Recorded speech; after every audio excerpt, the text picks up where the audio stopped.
Welcome to build a chat application with Flutter and Firebase. My name is Hussein Mustafa and I'll be your instructor in this course. If you are an aspiring Flutter or Firebase developer, then this course is a must for you.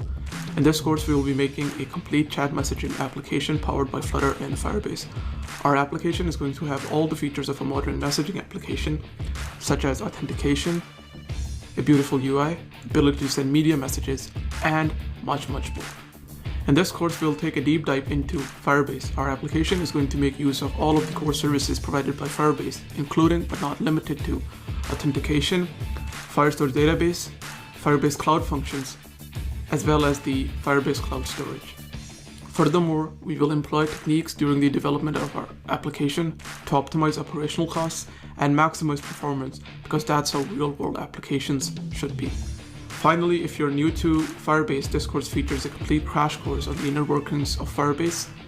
We will learn how to send and receive data, as well as listen to changes to our data in real time. We'll also extend the backend capabilities of our application by employing cloud functions triggered by changes in our database, and in turn create a robust backend for our chat application. We're going to go more in detail than any other course. You'll learn how to make engaging, attractive, and production-ready apps with the best that Flutter and Firebase has to offer. Throughout this course, you'll get access to Udemy support, through which you can contact me or other students taking the same course and discuss any difficulties you might be facing while developing this application. I believe that the best way to learn something is by doing it, and that's why I decided to create this course. No matter what skill level you are, this course has something for you. So what are you waiting for? Enroll today and I'll see you in class.